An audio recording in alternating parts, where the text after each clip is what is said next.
Hello, I'm Hannah. I am working here in the children's room at Portland Public Library, and I'm here to do some learning about owls. And we have so many amazing books about owls here in the children's room.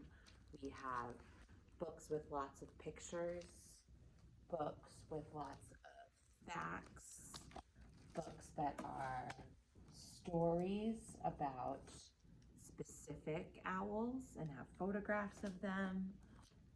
So many cool books about owls.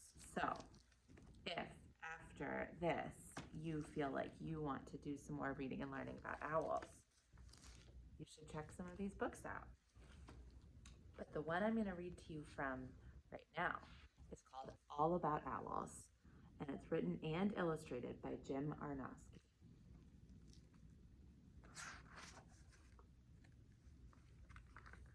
All About Owls.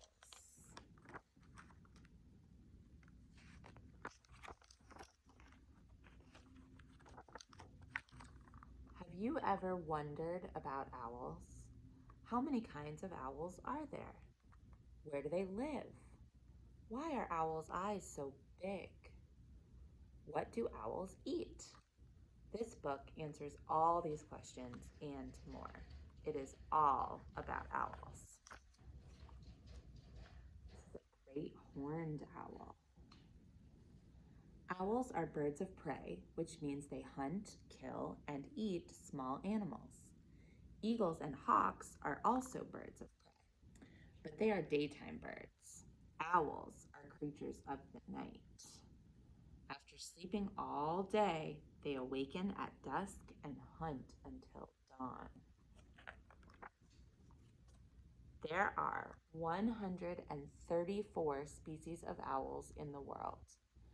These 12 show just how different species of owls are in size and color. Owls live in all kinds of places, from the desert to the Arctic tundra. These are North American owls. Each owl's name, average length, and habitat is listed near its picture. So let's look. So here we have a burrowing owl who is 9 inches long or tall if they're standing up, and they live in deserts and grasslands. This is a little elf owl, the smallest kind of owl. It's 5.5 inches long, and it lives in deserts and dry lands. And here you can see it's in a little cactus. This is a short-eared owl. It's 16 inches long, and it lives in marshes and grasslands. This is a snowy owl, one of my favorite kinds of owl. It is 24 inches long, so that's about 2 feet tall, and it lives on the Arctic tundra and in grasslands. This is a saw-whet owl, which is only 7 inches tall or long. It's pretty small, and it lives in forests. This is a boreal owl, who is 9 to 12 inches long and lives in coniferous forests. This is a screech owl. I wonder why they call it a screech owl. Do you have any ideas? And a screech owl is 10 inches long and lives in deciduous forests. And if you don't know what coniferous and boreal and deciduous mean, you can definitely ask a grown-up to help go through some different kinds of forests, because that's really interesting. This is a barred owl. It's 20 inches long and it lives in deciduous forests too. And this sounds like barred, but it's a barn owl. It's 18 inches long, and can you guess why they call it a barn owl? Yeah, it often makes its home in a barn, so you can find it living in farms, fields, parks, old buildings. This is a long-eared owl, which you can kind of see why they call it that. It's 15 inches tall. It lives in coniferous forests. And this is a great horned owl who is 18 to 25 inches long and does look like they have horns. And they live in coniferous and deciduous forests. And here is a great gray owl, the biggest owl, and it can be 24 to 33 inches long, and it lives in northern forests. So we have the tiny little elf owl, the smallest kind of owl, 5 inches long, and a great gray owl, the largest owl. All owls, big or small, have large rounded heads with flat facial discs, sharply hooked beaks, and big eyes that face forward. Here is what a saw-whet owl looks like close up. And it says about the actual size of this owl. So here's my hand for comparison. This owl is pretty small, a little saw-whet owl. Although owls appear to be plump and heavy, they weigh very little. Most of what you see are loose, fluffy feathers. Underneath its feathers, this saw-whet owl's body is about the same size as a robin's body. So think of a little robin with a red belly that you might see in a tree. Underneath all of this owl is the same size as that. An owl's facial discs aid its night vision by reflecting all available light into the owl's eyes. And owls have 2 toes forward and 2 toes backward. One rear toe on each foot can pivot forward. All the feathers on an owl, even the stiffer wing feathers, have soft edges so that the owl can fly silently. And that's important because they need to sneak up on whatever animal they're trying to catch and eat. The so-called eared owls or horned owls are named for the tufts of feathers on their heads that look like ears or horns.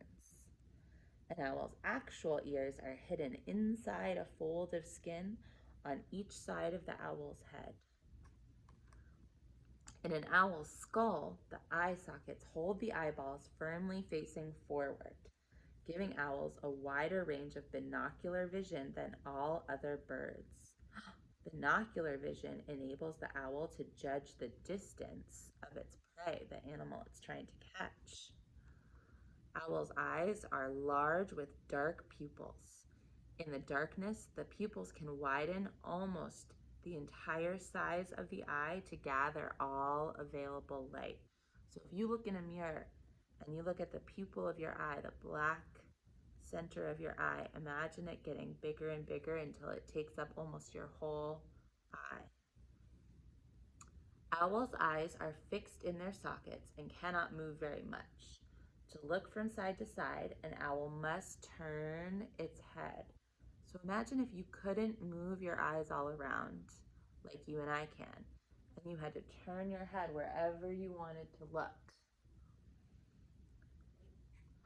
An owl can swivel its head around to look backwards.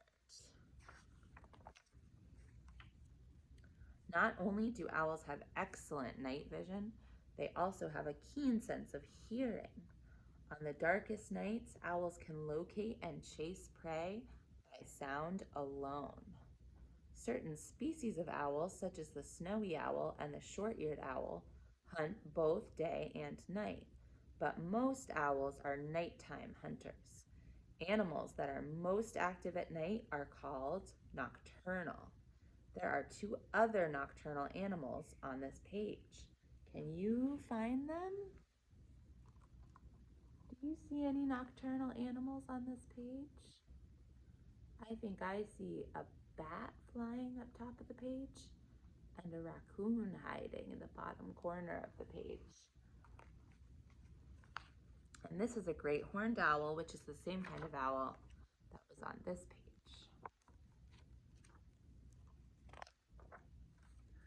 Because owls are nocturnal, people rarely see them. The easiest way to tell which owls are living around you is to listen for their calls. So all different types of owls have different calls, and you can maybe ask a grown-up to play you some sounds of different owl calls so that if you're ever wondering, oh, I think I hear an owl, I wonder what kind that is, you can tell the calls apart. There are as many different owl calls as there are species of owls, but the 3 most commonly heard and the easiest to identify are the calls of the great horned owl, the barred owl, and the screech owl. Owls call most frequently in late winter or early spring, which is their mating season.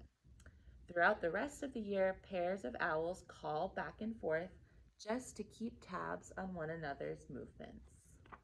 So kind of like they're playing Marco Polo with each other. All owl eggs are white and almost round. The size of an owl egg depends on the species and the size of the owl. Depending on that, owls lay from 2 to 7 eggs. So if the eggs are really big, they might lay fewer. And if the eggs are small, they might lay more. This is the actual size of a barred owl's egg with a peek at the little hatchling inside.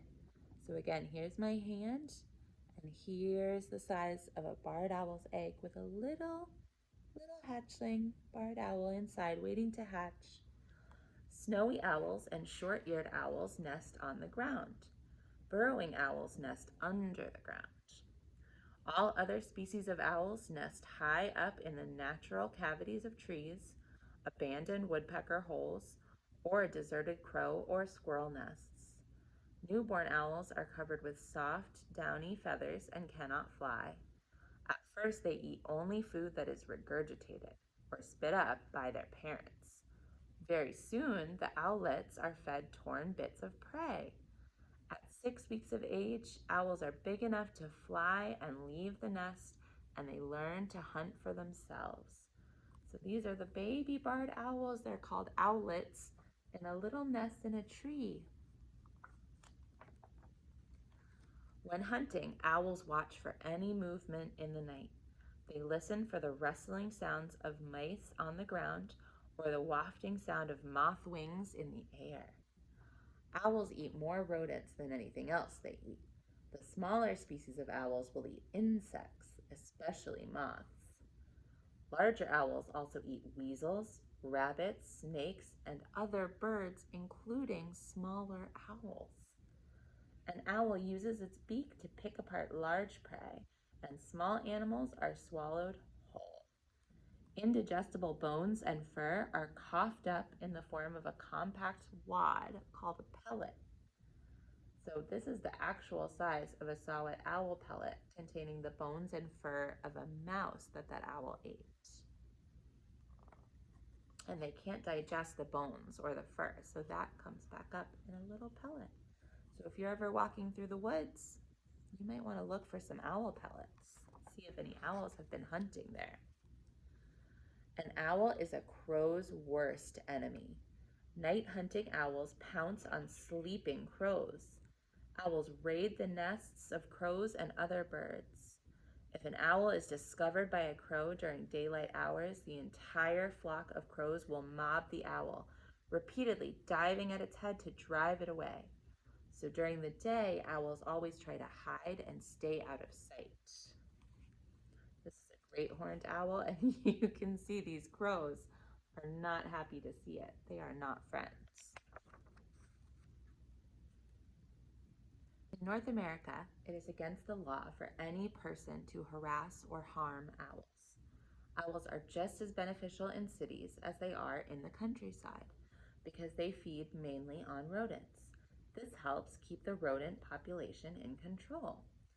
And of course, wherever they live, owls add a sense of mystery to the sounds and silence of the night.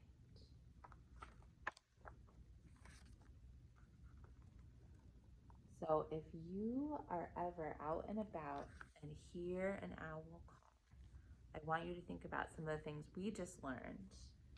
And like I said, I would love, if you're interested, for you to come into the library and take some more of these amazing books all about owls that have so many more stories and cool facts and ideas for finding owls and watching owls and learning about owls.